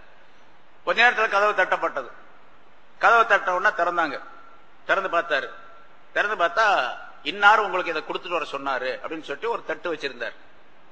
கையில வச்சுட்டு நிக்கிறாரு. அவர் அதை வாங்கி பார்த்தார். அவரு வாங்கி பார்த்தா அதுல ஒரு துணி மூடி இருந்துச்சு. துணியை திறந்து பார்த்தா ரொட்டி நிறைய இருந்துச்சு. எண்ணி பார்த்தாரு 9 ரொட்டி இருந்துச்சு. அவர் சொன்னாரு, அந்த வீட்டுக்காரர் சொன்னார், யாரு அந்த ரொட்டி கொடுத்தார முதல்ல அவர் கொண்டு வந்தவர்கிட்ட சொன்னாரு, இது எனக்கு உள்ளதல்ல, இல்ல உங்கள்கிட்ட தான் கொடுத்துட்டு சொன்னாரு. எனக்கு உள்ளதல்ல அப்படின்னு சொன்னாரு. இல்ல உங்களுக்கு தாங்க கொடுத்துட்டு சொன்னார், பேரெல்லாம் சொல்லி வீட்டை சொல்லி உங்களுக்கு தான் கொடுத்துட்டு சொன்னார். என்னுடையது அல்லப்பா, இது எனக்கு உள்ளதல்ல. அவர் திரும்ப சொல்ல, இவரு சொல்ல, அவர் சொல்ல, கடைசியில இவர் சொல்ல வேண்டியதாகி போச்சு. என்னுடைய ரொட்டியா இருந்தா 10 ரொட்டி இருக்கணும், இதுல நீ 9 தான் இருக்கு இதுல. ஏன்னா அல்லாஹ் தஆலா 1 கொடுத்தா 10 தர்றேன் அப்படின்னு சொல்றான். நான் ஒரு ரொட்டி கொடுத்தா 10 ரொட்டி இருக்கணும், இருக்குது 9 தான் இருக்குது. அப்ப அவர் சொன்னாரா, நான் தான் உன்னை தின்னுட்டேன் அப்படின்னு வழியில அவர் சொன்னாரா, ஒன்னு நான் சாப்பிட்டு வந்துட்டேன் அப்படின்னு சொல்லிட்டு அப்புறம் வாங்கிட்டாரா. அவர் அது மாதிரி கண்டிப்பா அல்லாஹ் தஆலா கொடுப்பான். அப்படியே இருக்குது, சில பேருடைய நம்பிக்கையை பொறுத்து கொடுப்பான் அல்லாஹ் தஆலா. ஆனா அவர் கொடுத்த ஒரு ரொட்டிக்கு நன்மை, இவர் 10 ரொட்டி கிடைக்குங்கிறதுக்காண்டி கொடுக்கல, அல்லாஹ்விடத்தில் நன்மை கிடைக்கும் கொடுத்தார். நிச்சயமா அல்லாஹ் தஆலா அதுவும் கிடைக்கும், உலகத்திலும் கிடைக்கும், ஆகிரத்திலும் கிடைக்கும். ஆனா பொதுவாகவே தர்மம் இருக்குது பாருங்க, தர்மம் செய்யக்கூடிய அந்த நன்மை நம்ம எந்த பிரதிபலனையும் எதிர்பார்க்காமல், யாருடைய புகழையும் எதிர்பார்க்காமல், நம்முடைய பேர் பேப்பர்ல வரணும், டிவியில வரணும், ரேடியோல சொல்லணும், மேடையில பேசணும், மாலை போடணும், கொடைவள்ளல்னு சொல்லணும் என்றெல்லாம் நினைக்காம ஒரு தர்மத்தை செய்தால் நிச்சயமாக அந்த தர்மத்துக்கு பலன் உண்டு. உலகத்திலே பார்க்கலாம், அனுபவத்தில் நிறைய உதாரணங்கள் இருக்கின்றன, நம்ம பார்க்கலாம். நிறைய ஒரு தர்மத்தை கொடுத்தோம்னா கண்டிப்பா அதுக்கு பிரதிபலன் கிடைக்கத்தான் செய்யும். 10 இல்லாவிட்டாலும் கூட 5 கிடைக்கும், 5 இல்லாட்ட 2 கிடைக்கும், 2 இல்லாட்ட கொடுத்ததாவது கிடைக்கும். 5 ரூபா கொடுத்தாருன்னா 5 ரூபா கிடைக்கும், அல்ல ஏதோ ஒரு வழியில ஒரு நன்மை கிடைக்கும். இவருக்கு 5 ரூபாய் கொடுத்தாரு, தர்மம் கொடுத்தார் அப்படின்னு சொன்னா அந்த 5 ரூபாய்க்கு பதிலாக இவருக்கு வேறொரு நன்மை கிடைக்கும். அந்த நன்மை 5000 ரூபாய் கொடுத்தா கூட இவருக்கு கிடைக்காது, அந்த நன்மை கிடைக்கும். அப்படிப்பட்ட அற்புதமான ஒரு சூழ்நிலை அல்லாஹ் தஆலா ஏற்படுத்தி விடுவார். அதே நேரத்தில் இவர் 5 ரூபாய் கொடுத்தது வந்து இஹ்லாஸாக கொடுத்ததின் காரணமாக மௌத்துக்கு பின்னாலே நன்மை முழுமையாக கிடைக்கும். அதே அல்லாஹ் தஆலா இந்த ஆயத்தின் மூலமாக சொல்லி காட்டுகிறார். அல்லாஹ் தஆலா யாருக்கும் மூமினான மனிதர்களாக இருந்தால் அவர்கள் செய்த அந்த நன்மைக்கு அநியாயம் செய்யவே மாட்டார், நிச்சயமாக முழுமையான பலன்கள் கிடைக்கும். காபிர்களுக்கு கிடைக்காது. அதே போல மூமினாக இருந்து ஒரு மனிதர் நியத்து சரியில்லை அப்படின்னு வச்சுங்க, அப்ப உலகத்தோடு நின்று போயிடும். உலகத்துல அல்லாஹ் தஆலா அதை கொடுப்பான். இவர் செய்த தர்மத்துக்குள்ள நன்மை, இவர் செய்த நன்மைகளுக்குரிய பிரதிபலன் உலகத்துல கிடைக்கும். ஆனா உலகத்தோடு நின்று போயிடும். அஜ்ஜல்னா லஹு ஃபீஹா மா நஷாஉ லிமன் நுரீத் என்ற ஒரு ஆயத்துல சூரிய பனி இஸ்ராயீல் அல்லாஹ் தஆலா சொல்லுகிறார். அஜ்ஜல்னா ஃபீஹா மா நஷா லஹு ஃபீஹா மா நஷா லிமன் நுரீத். நாம் நாடியவருக்கு, நாம் நாடிய அளவுக்கு இந்த உலகத்திலேயே விரைவாக நாம் கொடுத்து விடுவோம். சீக்கிரமா கொடுத்து முடிச்சிருவோம் கதையை, அதனுடைய அளவை முடிச்சிருவோம். அதுக்கு பின்னால் மௌத்துக்கு பின்னால் ஒண்ணும் கிடைக்காது. ஆக நம்முடைய நியத்தை பொறுத்து அல்லாஹ் தஆலா அதை கூடுதலாக குறைவாக தருவதாக அல்லாஹ் தஆலா இங்கே குறிப்பிடுகின்றார். சரி, அதே போல காபிர்கள் செய்தால் உலகத்தோடு முடிஞ்சு போயிருது, அப்ப நன்மை என்பது கிடையாது. ஆனா அவர்கள் செய்யக்கூடிய அந்த விஷயங்களுக்கு நன்மை என்று பெயர் சொல்ற பாருங்க, ஹசனா நன்மை அப்படின்னு பெயர் சொல்ற பாருங்க, அது உலக ரீதியை கவனித்து மக்களுக்கு மத்தியிலே அது நன்மையான காரியம் என்று சொல்லப்படுகின்ற காரணத்தால் காபிர்கள் செய்வது நன்மை என்பதாக சொல்லுகின்றோம், அவ்வளவுதான். அந்த நன்மை அல்லாஹ் தஆலா இடத்தில் நன்மையாக இருக்காது, மக்களுக்கு மத்தியில் நன்மை என்று பேர் இருக்கு, அவ்வளவுதான். ஏன்னா ஒரு நன்மை அப்படின்னு சொன்னாவே அல்லாஹ் அதுக்கு பலன் தர வேண்டும், பிரதிபலன் தரணும் ஆகிரத்துல. ஆனா காபிர் செய்யறது நன்மை அப்படின்னு எப்படி சொல்றோம் அப்படின்னு கேட்டா அதுக்கு அல்லாஹ் கொடுக்கணுமே அப்படின்னு கேட்டா, உலக வழக்கத்திலே மற்றவர்கள் செய்யக்கூடிய அந்த விஷயத்தை நன்மை என்று சொல்லுவதின் காரணமாக அவர்கள் செய்யக்கூடிய நேரத்திலும் அதற்கு நன்மை என்று பேர் சொல்ற, அவ்வளவுதான், வேற எதுவும் கிடையாது. ஹக்கீம் இப்னு ஹிஸாம் என்று ஒருவர் இருந்தார், ஒரு சஹாபி, மிகச்சிறந்த சஹாபியாக இருந்தார். நிறைய ஹதீஸ்கள்ல அவரை பற்றி சொல்லப்பட்டு இருக்கின்றது. அவர் ஒரு நாள் ரசூலுல்லாஹி ஸல்லல்லாஹு அலைஹி வஸல்லம் அவரிடத்தில் கேட்டார், யா ரசூலல்லாஹ், நான் அறியாமை காலத்தில், அதாவது ஈமான் கொள்ளுவதற்கு முன்னதாக உள்ள காலங்களிலே நான் நிறைய நன்மைகளை செய்திருக்கின்றேன், நிறைய நன்மைகளை செய்திருக்கின்றேன். அதாவது அவர் செய்த நன்மையை அந்த ஹதீஸ்ல, அந்த வாசகத்தில், அந்த சம்பவத்தில் சொல்லி காட்டப்படுகின்றது. அதாவது 100 அடிமைகளை நான் உரிமை விட்டேன், 100 ஒட்டகங்களை அல்லாஹ்வுடைய பாதையிலே தர்மமாக தந்தேன். அதாவது நான் தர்மம் அளித்திருக்கின்றேன் நான் ஈமான் கொள்வதற்கு முன்னதாக. அதற்கு பின்னால் நான் ஈமான் கொண்டேன். ஈமான் கொண்ட பிறகு அதே மாதிரி தர்மத்தை நான் செய்திருக்கின்றேன். 100 அடிமைகளை உரிமை விட்டு இருக்கின்றேன், 100 ஒட்டகங்களை நான் அல்லாஹ்வுடைய பாதையிலே தர்மமாக தந்திருக்கின்றேன். எனக்கு எது பலன் தரும் என்பதாக கேட்டார். ரசூலுல்லாஹி ஸல்லல்லாஹு அலைஹி வஸல்லம் அவர்கள் சொன்னார்கள், நீ ஈமான் கொண்ட பின்னால் உள்ள அந்த நிகழ்ச்சி இருக்கின்றதே, அந்த நன்மை முழுமையாக உனக்கு கிடைக்கும் என்பதாக சொன்னார். அந்த ஹக்கீம் இப்னு ஹிஸாம் என்பவர் 60வது வயசிலே இஸ்லாத்தை ஏற்றுக்கொண்டார். அவர் இஸ்லாத்தை ஏற்றுக்கொள்ளும் போது அவருக்கு வயசு 60. அப்ப இஸ்லாத்துக்கு முன்னதாக குஃப்ரிலே அவர் 60 ஆண்டுகள் இருந்திருக்கின்றார். இஸ்லாத்தை ஏற்றுக்கொண்ட பின்னால் இஸ்லாத்தில் 60 வருஷம் இருந்தார். 120வது வயசுல மௌத்தானார். முதல் 60 வருஷம் பல நன்மைகளை செய்திருக்கின்றார். அந்த நன்மைகள் எந்த விதமான மதிப்பும் கிடையாது அவருக்கு. பிந்திய 60 வருஷத்துல ஏராளமான நன்மைகளை முந்தின எப்படி செஞ்சாரோ அதே போன்ற நன்மைகளை செய்தார். இது முழுமையாக அவருக்கு நன்மை பயக்கக்கூடியதாக ஆக்கப்பட்டு விட்டது என்பதாக ஒரு சம்பவம் சொல்லப்படுகின்றது. ஒரு சஹாபி ஹக்கீம் இப்னு ஹிஸாம் என்பவரை பற்றி சொல்லப்பட்டிருக்கிறது. ஆக மூமினான மனிதர் இஹ்லாஸான எண்ணத்தோடு ஒரு சின்ன செயலை செய்தாலும் கூட அது உலகத்திலும் நன்மை தரும், ஆகிரத்திலும் நன்மை தரக்கூடியதாக இருக்கும் என்பதையும் அல்லாஹ் இங்கே குறிப்பிடுகின்றான். காபிர்கள், இங்கே முனாஃபிக்குகளை பற்றி அல்லாஹ் தஆலா சொல்லுகின்றான். குறிப்பாக அந்த ஜத் இப்னு கைஸ் என்பவர் சில தர்மங்களை நான் கொடுக்கின்றேன், பணங்காசு கொடுக்கின்றேன், நான் போருக்கு வர முடியாது என்று சொன்ன காரணத்தினால் லன் யுத்தகப்பல மின்கும், உங்களிலிருந்து அது ஏற்றுக்கொள்ளப்பட மாட்டாது என்று அல்லாஹ் தஆலா சொல்லி அவருடைய தர்மத்துக்கு எந்த விதமான மதிப்பும் மரியாதையும் கிடையாது என்று அல்லாஹ் தஆலா தெரியப்படுத்துகின்றான். சரி, அவங்க தர்மம் ஏற்றுக்கொள்ளப்படாத காரணம் அவங்க குஃப்ர்ல இருப்பதுதான், ஈமான் கொள்ளாமல் இருப்பதுதான் ஏற்றுக்கொள்ளப்படாமல் இருப்பதற்கு காரணம். அதை அல்லாஹ் தஆலா அடுத்த ஆயத்திலும் தெளிவுபடுத்துகின்றான். வமா, முதல்ல சொன்ன ஆயத்திலே அந்த கருத்து வந்துருச்சு, இருந்தாலும் அல்லாஹ் தஆலா அதை தெளிவுபடுத்துகின்றான். வமா மனஅஹும் அன் துக்பல மின்ஹும் நஃபகாத்துஹும், அவர்களிலிருந்து அவர்கள் செய்யக்கூடிய அந்த செலவுகள் ஏற்றுக்கொள்ளப்படுவது என்பது அவர்களுக்கு தடையாக ஆகவில்லை. இல்லா அன்னஹும் கஃபரு பில்லாஹ், அல்லாஹ்வை அவர்கள் நிராகரித்தார்கள் என்பதை தவிர வேற எதுவும் அவர்களுக்கு தடையாக இருக்கவில்லை. அல்லாஹ்வை நிராகரித்துக் கொண்டிருக்கின்றார்கள் என்பதுதான் அவர்களுடைய செலவினங்களை தர்மங்களை ஏற்றுக்கொள்வதற்கு தடையா இருக்கு. அப்ப குஃப்ர் தான் தடையாக இருக்கின்றது என்பது அதனுடைய கருத்து. வமா மனஅஹும் அன் துக்பல மின்ஹும் நஃபகாத்துஹும், அவர்களுடைய செலவினங்கள், அவர்கள் செய்யக்கூடிய அந்த செலவுகள் அவர்களிடத்திலிருந்து ஏற்றுக்கொள்ளப்படுவது அவர்களுக்கு தடை செய்யவில்லை. இல்லா அன்னஹும் கஃபரு பில்லாஹ், அல்லாஹ்வை அவர்கள் நிராகரித்தார்கள் என்பதை தவிர வேறு எதுவும் அவர்களை தடை செய்யவில்லை. கஃபரு பில்லாஹி வ ரசூலி, அல்லாஹ்வையும் அவருடைய ரசூலையும் நிராகரித்தார்கள் என்பதுதான். அது மட்டுமல்ல, இந்த முனாஃபிக்குகளை பற்றி அல்லாஹ் இங்கே சொல்லுகின்றான், வலா யௌதூன ஸலாத இல்லா வஹும் குஸாலா. முனாஃபிக்குகள்னா யாரு? மூமின்களோடு தான் சேர்ந்துகிட்டு இருக்காங்க. மூமின்கள் செய்யற மாதிரி எல்லா செயலையும் செய்யறாங்க, பள்ளியாசலுக்கு போறாங்க, தொழுகிறாங்க, ரமலான் மாசத்துல நோன்பு வைக்கிறாங்க. ஆனா தொழுகையோ நோன்போ எதுவுமோ ஈமானுடைய அடிப்படையில் செய்யவே இல்லை. அவர் மூமின்களிடத்திலிருந்து ஒரு தற்காப்பை பெற வேண்டும் என்பதற்காக வேண்டியும், மூமின்களிடத்திலிருந்து சில லாபங்களை பெற்றுக் கொள்ள வேண்டும் என்பதற்காக வேண்டியும் மனசுல குஃப்ர மறைச்சு வச்சு வெளிப்படையாக ஈமான் உள்ளவர்களை போர் நடிச்சுக்கிட்டு இருக்கிறாங்க இல்லையா? அவங்க தொழுகவும் செய்யறாங்க. ஆனா வலா யௌதூன ஸலாத இல்லா வஹும் குஸாலா, அவர்கள் தொழுகைக்கு வரமாட்டார்கள் சோம்பேறிகளாகவே தவிர. தொழுகையில் நின்றுகிட்டு என்னென்னமோ வேடிக்கையெல்லாம் செய்யறாங்க. சபையில நம்மளாலே செய்யும்போது அந்த காலத்துல எப்படி இருந்திருப்பான் அந்த முனாஃபிக்? இல்லா வஹும் குஸாலா, அவர்கள் சோம்பேறிகளாகவே தவிர தொழுகைக்கு வரமாட்டார்கள். வலா யுன்ஃபிகூன, அவர்கள் அல்லாஹ்வுடைய பாதையிலே செலவு செய்ய மாட்டார்கள்.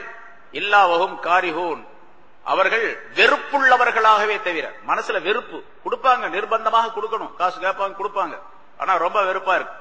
3 அடையாளங்களை அல்லாஹ் தஆலா சொல்லுகின்றார் இங்க. அல்லாஹ்வையும் ரசூலையும் நிராகரிக்கிறாங்க, தொழுகையில சோம்பேறித்தனம் செய்யறாங்க, அல்லாஹ்வுடைய பாதையில தான தர்மங்கள் செய்யும் போது மனசுல வெறுப்போடு செய்யறாங்க.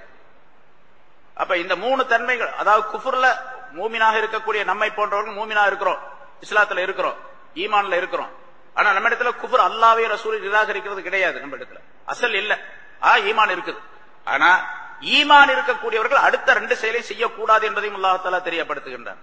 தொழுகையில சோம்பேறித்தனமா இருக்கக்கூடாது, அல்லாஹ்வுடைய பாதையில செலவு செய்யும் போது, தான தர்மங்கள் செய்யும் பொழுது, ஜகாத்து கொடுக்கும் பொழுதோ, சதகா செய்யும் பொழுதோ, ஹதியா கொடுக்கும் பொழுதோ, தொஹ்பா கொடுக்கும் பொழுதோ மனசுல வெறுப்பு இருக்கக்கூடாது.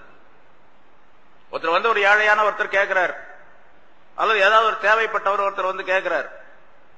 கேட்கும் போது கொடுக்க வேண்டிய சூழ்நிலை ஏற்பட்டு போச்சு, கொடுக்கிறார். ஆனா மனசுல வந்து மகிழ்ச்சியோடு கொடுக்கல, ரொம்ப வெறுப்போடு கொடுக்கிறார். இந்த நேரத்துல வந்து கேட்கிறா, இல்லைன்னு சொல்ல முடியாது, என்ன பண்றது, கொடுத்து தொலைப்போம் அப்படின்னு சொல்லிட்டு மனசுல நினைச்சுக்கிட்டு கொடுக்கிறாரு. இந்த கொடுக்கக்கூடிய இந்த தர்மத்துக்கு எந்த விதமான பலன்கள்? இது முனாஃபிகீன்களுடைய தர்மத்தை சேர்ந்தது, முனாஃபிகீன்களுடைய தன்மையை சேர்ந்தது. அதனால அந்த மாதிரி தன்மை மூமின்களிடத்தில் இருக்கக்கூடாது என்பதை அல்லாஹ் தஆலா மறைமுகமாக இதிலே சொல்லி காட்டுகின்றார். தொழுகையில வந்து சோம்பேறிகளாக இருப்பார்கள் அப்படிங்கிறதுக்கு ஹஜ்ரத் இப்னு அப்பாஸ் ரலியல்லாஹு தஆலா அவர்கள் சொல்லக்கூடிய ஒரு கருத்து, ஜமாஅத்தோடு அவர்கள் தொழுதால் தொழுது கொள்வார்கள், ஜமாஅத்தை விட்டுட்டாங்க அப்படின்னு சொன்னா அவர் தொழுகவே மாட்டாங்க. அதுவும் சோம்பேறிகளாக இருப்பதற்கு ஒரு அடையாளம். நம்மளும் சில பேர் இருக்கிறோம் அந்த மாதிரி, ஜமாத்தை விட்டுட்டா அப்புறம் தொழுக மாட்டார், ஜமாத்துல வந்து மட்டும் தொழுதுக்குவார். ஜமாத்தை விட்டுட்டாரு, அதுக்கு பிறகு தொழுகிறதே கிடையாது. நிறைய பேர் இருக்காங்க அந்த மாதிரி. இன்னும் சில பேர் பாக்குறோம், தனிமையிலையும் தொழுவாரு, ஜமாத்திலையும் தொழுவாரு, தனியாவும் தொழுதுக்குவாரு. எங்கேயாச்சும் வெளியூர் போனா தொழுக மாட்டார், பஸ்லயோ ட்ரெயின்லயோ போனா தொழுக மாட்டார். எங்கெங்க தொழுகிறது, பஸ்ல காலையில ஏறினா ராத்திரிக்கு தான் போய் சேர்ந்துச்சு, இடையில தான் தொழுக முடியலங்க அப்படின்னு சொல்லக்கூடிய காரணம் சொல்லக்கூடியவர் இருக்கிறாங்க. பஸ்ல போனாலும் சரி, ட்ரெயின்ல போனாலும் சரி, பிளைட்ல போனாலும் சரி, எதுல போனாலும் சரி தொழுதாகணும். தொழுகைக்கு ருக்ஸத்தே கிடையாது, அதுக்கு விடுதலையே கிடையாது, அதுக்கு அனுமதி, விடுவதற்கு அனுமதியே கிடையாது. எந்த நேரத்தில் எல்லா நேரங்களும் தொழு. எப்படி தொழ வேண்டும் என்பதற்குரிய வழிவகைகள் எல்லாம் நமக்கு சொல்லித் தரப்பட்டு இருக்கின்றன. அந்த முறைப்படிக்கு தொழுது கொள்ள வேண்டும். எப்படி போனாலும் சரி, எந்த நிலையிலும் சரி, தொழுகையை விடவே கூடாது. விடுவதற்குரிய வழியே கிடையாது. தொழ வேண்டும், தொழ முடியும் என்பதற்குரிய வழிவகைகளும் நமக்கு தெளிவாக சொல்லப்பட்டு இருக்கின்றன, நிறைய சொல்லப்பட்டிருக்கு. அதனால அந்த முறைப்படிக்கு தொழுது கொள்ள வேண்டும். ஒருத்தர் சொன்னாரு, முன்னாள் சொல்லியிருக்காரு நம்ம தெரியல, சாதாரண மனிதர் தான் அவர், ஆலிம் கூட அல்ல, சாதாரணமா இருக்கக்கூடிய ஜமாத்துல, அதாவது மூமின்கள்ல முஸ்லிம்கள்ல ஒருத்தர் தான். அவர் சொல்றார், 25 வருஷமா ஒரு நேரம் கூட நான் கலா செய்யவே இல்லை அப்படின்றாரு. இன்னைக்கு 25 வருஷமா ஒரு நேரம் கூட நான் கலா செய்யவே இல்லை. நீங்க வெளியூர் போறதே இல்லையா அப்படின்னு கேட்டாங்களா அவர்கிட்ட. வெளியூர்லாம் போறதே இல்லை, நிறைய போறேன், மாசத்துக்கு 2-3 தடவை வெளியூர் போறேன் அப்படின்ற. எங்க போறீங்க? பக்கத்து ஊர். நீண்ட தூரம் நான் பம்பாய்க்கு போறேன், டெல்லிக்கு போறேன், எல்லா ஊருக்கும் போறேன். ஆனா எந்த நேரத்துல இது வரைக்கும் நான் கலா செய்ததே கிடையாது அப்படிங்கிற. நேரத்துல கொஞ்சம் லேட்டா தொழுது இருப்பார், முன்ன பின்ன தொழுது இருப்பாரு தவிர அந்த நேரத்தை விட்டு அடுத்த நேரத்தில் தொழுவதே கிடையாது. 25 வருஷமா ஒருத்தர் தொழுவதா இருந்தா அவர் எவ்வளவு பேணுதலா, எவ்வளவு பக்தியா இருக்கணும், அவர் எவ்வளவு பேணுதலா இருக்கணும். அதாவது தொழ வேண்டும் என்ற நிய்யத்துடையவராக அவர் இருக்கின்றார். தொழுகையை விட்டுவிடக் கூடாது அப்படிங்கிற உறுதி, வைராக்கியம் இருந்துச்சு அப்படின்னு சொன்னா அல்லாஹ் தஆலா அதுக்குள்ள ஏற்பாடு செஞ்சு கொடுக்கும். அதுதான் மனிதனுக்கு, ஒரு மூமினான மனிதனுக்கு எவ்வளவு வைராக்கியம் இருக்குதோ நன்மை செய்வதிலே, நன்மை செய்கின்ற விஷயத்திலே எவ்வளவு வைராக்கியம், உறுதி வருகின்றதோ அந்த உறுதியை அல்லாஹ் தஆலா காப்பாற்றி தருகின்றான். அதை செயல்படுத்துவதற்கு வழிவகைகளை அல்லாஹ் தஆலா உண்டாக்கி தரான். கடன் வாங்குற பத்தி சொன்னமா இல்லையா? இப்போ கடன் வாங்கும் போது கொடுக்கணும், கடன் வாங்க வேண்டிய நிலை ஏற்பட்டு விட்டதே. கடன் வாங்குறதே ஒரு பெரிய முசீபத்து. கடன் வாங்கும் போது நினைக்கிறாரு, கவலைப்படுறாரு, இப்படி கடன் வாங்க வேண்டிய நிலை ஏற்பட்டு போச்சு நமக்கு அப்படின்னு கவலையோட கடன் வாங்கினா கண்டிப்பாக அந்த கடனை நிறைவேற்றக்கூடிய ஒரு வழியை அல்லாஹ் தஆலா திறந்து விட்டுருவான். கண்டிப்பா கொடுக்கறதுக்குரிய வழிவகை கிடைச்சு போயிடும். அலட்சியப்படுத்தி வாங்கினாரு, அதே மாதிரி அல்லாஹ் ஆக்கி வச்சிருவான். இவருடைய நிய்யத்து எப்படியோ அப்படி. இங்க முனாஃபிகீன்களுடைய விஷயத்திலே 3 கருத்தை சொல்லுகின்றார். ஒன்று குஃப்ர், அல்லாஹ்வை ரசூலை நிராகரிக்கிறது.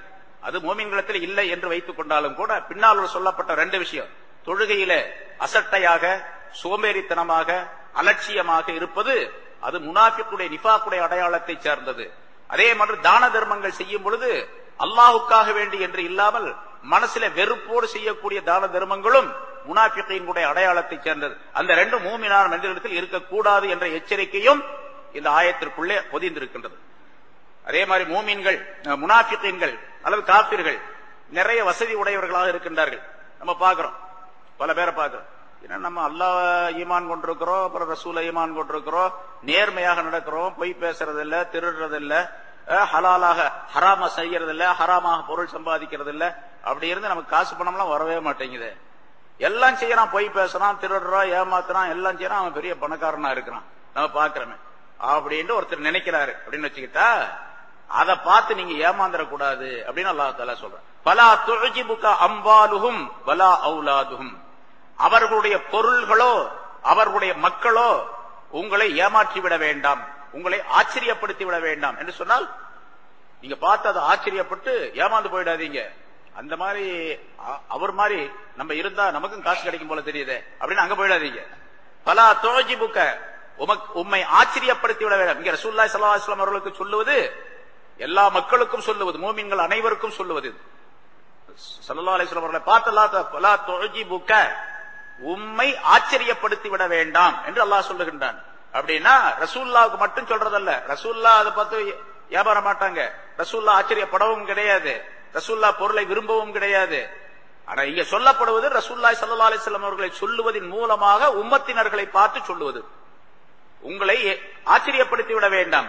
அம்வாலுஹும் வலா அவுலாதும், அவருடைய பொருள்களோ அவருடைய மக்களோ, நிறைய மக்கள் இருக்கிறாங்க, அவங்களுக்கு பல பேர் இருக்கிறாங்க, பல மக்களை பெற்றெடுத்து எல்லாம் ஜவான்களாக இருக்கிறாங்க, அவங்க எல்லாம் நிறைய சம்பாதிக்கிறாங்க. அந்த யாரு குடும்ப தலைவராக இருக்கிறாரோ அவர் மிக சொகுசாக வாழ்ந்து கொண்டிருக்கின்றார். அந்த மக்களின் மூலமாக பலவிதமான பலன்களை பெற்றவராக, பொருளாதார பலன் அவருக்கு கிடைக்கின்றது, உடல் சம்பந்தப்பட்ட வலிமை அவருக்கு கிடைக்கின்றது, பக்கபலம் ஏற்படுகின்றது. இவருடைய வியாபாரத்திற்கோ தொழில்துறைகளுக்கோ குடும்ப விஷயத்திற்கோ எல்லாத்துக்கும் அந்த மக்கள் பக்கபலமாக இருக்கின்றார்கள். இதையெல்லாம் பார்த்து இவர் ஏமாந்து போயிடக்கூடாது. ஒரு மூமினான மனிதர் இப்படி இருந்தா நம்மளும் இப்படி இருக்கலாம் போல தெரியுது என்று நினைத்து அந்த பக்கம் சாஞ்சிடக்கூடாது. அதை அல்லாஹ் தஆலா எச்சரிக்கை செய்கிறார்.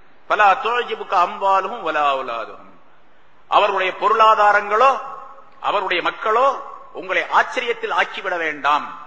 இன்னமா யுரீது, ஏன் அல்லாஹ் தஆலா அவர்களுக்கு அப்படி கொடுக்கறான் தெரியுமா? அல்லாஹ்வுக்கு மாறு செய்யறவங்களுக்கு நிறைய அல்லாஹ் தஆலா கொடுக்கறான், பொய் சொல்றவங்களுக்கு நிறைய கொடுக்கறான், ஏமாத்துறவங்களுக்கு நிறைய கொடுக்கறான். ஏன் கொடுக்கறான் தெரியுமா? இன்னமா யுரீதுல்லாஹு, அல்லாஹ் தஆலா நாடுவதெல்லாம் அவர்களுக்கு அப்படி கொடுத்து, அல்லாஹ் நாடுவதெல்லாம் லியுஅஸிபஹும் பிஹா ஃபில் ஹயாத்தித் துன்யா, இந்த உலக வாழ்க்கையிலே அதன் மூலமாக அவர்களுக்கு தண்டனை கொடுப்பதற்காக வேண்டித்தான். உலக வாழ்க்கையில தண்டனை எப்படி? உலக வாழ்க்கையில கொடுத்து, இந்த பொருளாதாரத்தை கொடுத்து, சுகபோகங்களை கொடுத்து, வசதிகளை கொடுத்து, ஆகிலத்திலே தண்டனை கொடுப்பதற்காக வேண்டித்தான் அப்படின்னு அர்த்தம். இந்த ஆயத்துக்கு திருப்பி அர்த்தம் செய்யணும். அப்படி அது உலமாக்கள் முஃபஸிர்கள் அந்த கருத்தை சொல்லி காட்டுகின்றார்கள். இன்னமா யுரீதுல்லாஹு பிஹா ஃபில் ஹயாத்தித் துன்யா லியுஅஸிபஹும் ஃபில் ஆখিরা அப்படின்னு அர்த்தம். அதாவது உலகத்திலே இந்த பொருளாதாரத்தின் இந்த வசதியின் மூலமாக அல்லாஹ் தஆலா நாடுவதெல்லாம் லியுஅஸிபஹும் ஃபில் ஆখিরা, மறுமையிலே அவர்களை வேதனை செய்வதற்காக வேண்டித்தான். உலகத்துல கொடுத்து சுகபோகமா வச்சு அலங்காரமா இருந்து அப்படி ரொம்ப சுகபோகமா இருந்து அப்படி மௌத்தாவார். பின்னால உடனே மௌத்தான உடனே ரூஹு போன உடனே தண்டனை ஆரம்பமாயிடுவார். அப்புறம் அந்த தண்டனை முடிவடையே கிடையாது, அதுக்கு முடிவே கிடையாது, அப்படி நிரந்தரமாக. அதுக்காக வேண்டித்தான் கொடுக்கிறது. அதனால அதை பார்த்து நீங்க ஏமாந்திராதீங்க என்று அல்லாஹ் தஆலா சொல்லுகின்றார். அப்புறம் அது மட்டுமல்ல, உலகத்தில் இவ்வளவு சுகபோகமா இருந்த அந்த மனிதர் ரூஹு போகக்கூடிய நேரத்தில் கடைசியில் எப்படி இருப்பார்? வதஸ்ஹக அன்ஃபுசுஹும் வஹும் காஃபிரூன், அவர்களுடைய ரூஹு வெளியேறி போகும். வஹும் காஃபிரூன், அவர்கள் காஃபிர்களாக இருக்கும் நிலைமையில், அல்லாஹ்வையும் ரசூலையும் நிராகரித்தவர்களாக இருக்கும் நிலைமையில், அதாவது குஃப்ரிலேயே அவர்கள் நிலைத்திருக்கும் நிலைமையிலே அவருடைய ரூஹுகள், அவருடைய நஃப்சுகள், அவருடைய உயிர் வெளியேறிவிடும் என்றும் அல்லாஹ் தஆலா சொல்ல. அப்ப குஃப்ரில் இருக்கக்கூடிய நிலையிலே ரூஹு வெளியேறிவிட்டால் குஃப்ர் உடையவராகவே அல்லாஹ்வுடைய சன்னிதானத்திற்கு போய்விடுகின்றார், தண்டனைக்குரியவராக ஆக்கப்பட்டு விடுகின்றார் என்பதை அல்லாஹ் தஆலா இங்கே சொல்லி காட்டுகின்றார். ஆகவே அந்த முனாஃபிகீன்கள் இப்படி எல்லாம் உலக விஷயத்தில் ரொம்ப தாராளமாக செய்து கொண்டிருக்கின்றார்கள், அழகாக இருக்கின்றார்கள், சொகுசாக இருக்கின்றார்கள் என்பதை கவனித்து அவர்களை பார்த்து நீங்கள் ஏமாந்து விட வேண்டாம். அல்லாஹ் தஆலா இதை செய்வது, அப்படி அவர்களுக்கு செய்வது மிகப்பெரிய ஒரு ஏமாற்று வேலை. அதாவது இன்னொரு இடத்துல சொல்ல இஸ்தித்ராஜ் என்பதாக சொல்லப்படும் கண்கட்டி வித்தை. கண்கட்டி வித்தை எப்படி பார்க்கும்போது ஒரு செடியை ஒரு குச்சியை நடுறான், மாங்காய் வருது, அது மாதிரி வெறும் குச்சி தான், மாங்காங்கிறது சும்மா வெளி தோற்றத்தில் தெரிகிறது. அது மாதிரி இஸ்தித்ராஜ் என்பதாக சொல்லப்படும்.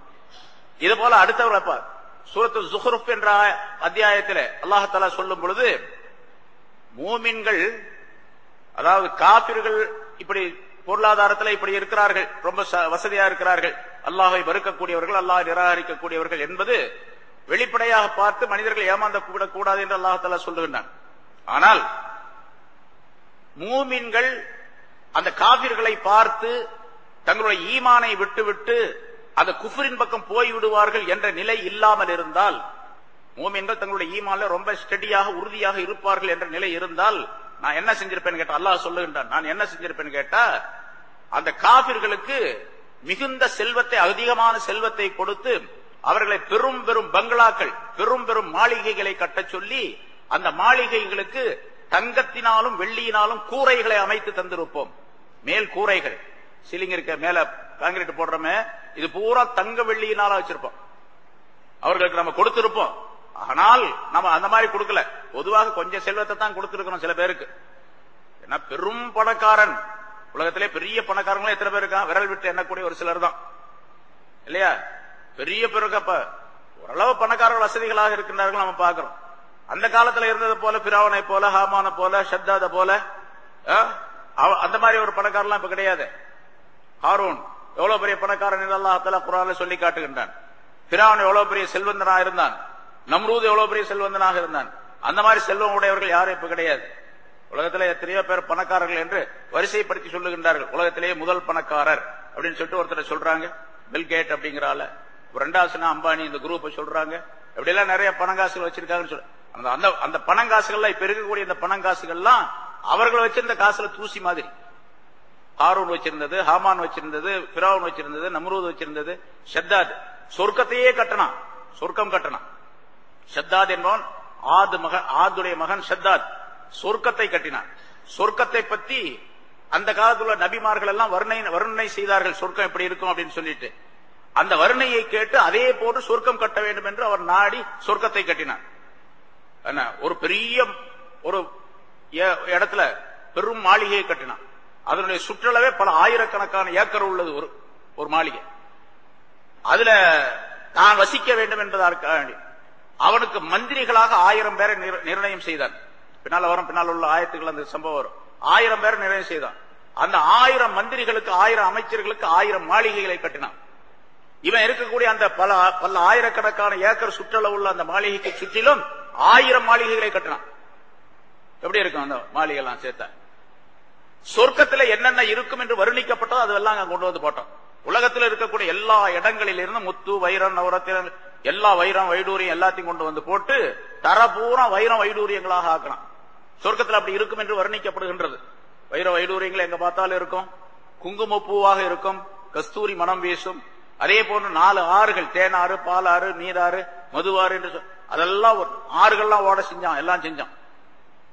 4 ஆறுகள், பால்லயே 6, அவனுக்கு தகுந்த மாதிரி அந்த இடத்துக்கு தகுந்த மாதிரி 6 ஓடிச்சு. அதே மாதிரி எல்லாம் செஞ்சான். எல்லாம் செஞ்சு கடைசியில திறப்பு விழா குடி போவதற்காக வேண்டி ஒரு நாள் தன்னுடைய பரிவாரங்களோடு போனான். ஷத்தாத் பரிவாரங்களோடு ரொம்ப தபுதபாவாக, ரொம்ப ஆடம்பரமாக, பலவிதமான வேடிக்கைகளோடு போறான். உள்ள போய் அந்த இதுல ஒரு பெரிய வாசல், அதுல முதல் வாசல் ஒரு பெரிய மெயின் கேட் அப்படின்னு சொல்லுவோம்ல, அது பெரிய வாசல். அந்த வாசலுக்குள்ள நுழையிறதுக்காக வேண்டி அவன் குதிரையில போறான். உள்ள போய் குதிரையில இறங்கி அந்த ஒரு காலை எடுத்து வச்சா 2வது காலை எடுத்து வைக்கிறதுக்குள்ள அல்லாஹ் தஆலா உத்தரவு, மலக்குள் மௌத்துக்கு வந்துருச்சு, ரூஹ் வாங்கிட்டு போயிடும், பொத்துன்னு கீழே விழுந்தான், செத்து போனான் அப்படின்னு வரலாற்றில் சொல்லப்பட்டு இருக்கின்றது. அல்லாஹ் லம் யுஹ்லக் மிஸ்லுஹா ஃபில் பிலாத், அல்லாஹ் சொல்லுகின்றான், இரமதாத்தில் இமாத் அல்லதி லம் யுஹ்லக் மிஸ்லுஹா ஃபில் பிலாத். இரம் என்ற அந்த நகரம் அதுபோன்று உலகத்தில் படைக்கப்படவே கிடையாது. அப்படிப்பட்ட செல்வந்தனுடையவர் எல்லாம் போயிட்டாங்க. மனிதர்கள் இதை பார்த்து, மூமின்கள் அதை பார்த்து ஏமாந்துடக்கூடாது என்பதற்கு எச்சரிக்கைக்காக வேண்டி அல்லாஹ் தஆலா இதையெல்லாம் சொல்லி காட்டுகின்றான் என்று விளக்கம் திறக்கப்படுகின்றது. அல்லாஹ் தஆலா அத்தகைய நல்ல விளக்கங்களை ஏற்று செயல்படக்கூடிய தன்மையை நம் அனைவருக்கும் தந்தருள்வாராக. வாஹிர் தஅவானா அல்ஹம்துலில்லாஹி ரப்பில் ஆலமீன்.